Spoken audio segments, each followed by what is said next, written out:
Bom, a questão da escravidão é a seguinte, né, do ponto de vista humano e político, o que significa o fim da escravidão? Significa transformar todos os seres em indivíduos, significa abolir a ordem que veio, a ordem simbólica do antigo regime, de que a boa política era a manutenção das diferenças entre os homens, né? Do ponto de vista econômico, ela significa que aquele que foi libertado passa a ser alguém, um indivíduo que tem que viver por sua conta, o cidadão, no caso político. O que tinha até a véspera o título de propriedade do escravo, simplesmente tem seu título de propriedade cancelado, então ele fica mais pobre. É disso que se trata economicamente a questão da escravidão.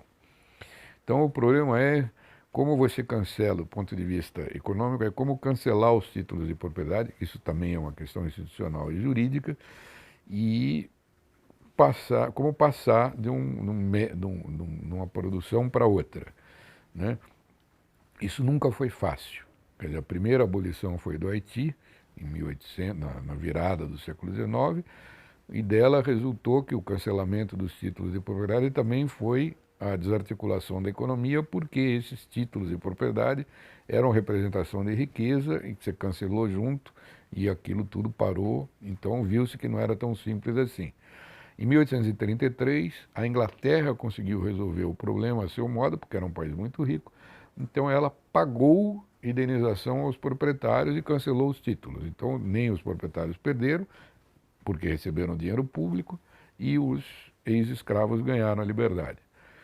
Nos Estados Unidos, a abolição veio, em 1860, de uma guerra, né? Quer dizer, por que uma guerra? Porque aí já estava claro que eram dois sistemas de produção competindo paralelamente, e como não conseguiram uma saída negociada da escravidão, a saída foi na base da guerra e cancelou-se os títulos de propriedade dos proprietários do Sul, além do que impôs-se o padrão de vida do Norte ao Sul. Então aí já é uma disputa direta, quer dizer, um país que era dividido entre um setor capitalista propriamente dito, que vivia do trabalho assalariado, e um escravista, o setor capitalista derrotou numa guerra o escravista. Então não era uma questão fácil em lugar nenhum do mundo. A solução brasileira foi postergar a coisa até o ponto que, enfim, o cancelamento dos títulos de propriedade não era uma tragédia econômica, não geraria uma tragédia econômica.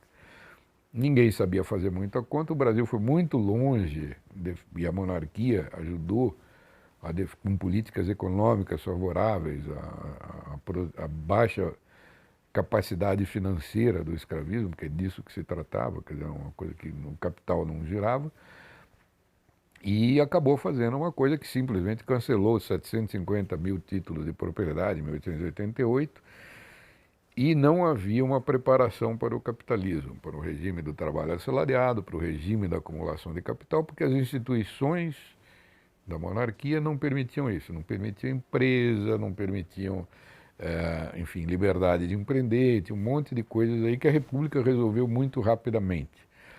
Então, a passagem do escravismo para o capitalismo no Brasil demorou para acontecer, e a troca das instituições, de instituições que tinham sentido lá quando havia escravos, para instituições que favorecessem produtores independentes, empreendedores, empresários, enfim, de uma maneira geral, trabalho assalariado e capitalismo, só aconteceram durante a República. Por isso que a economia só cresceu na República.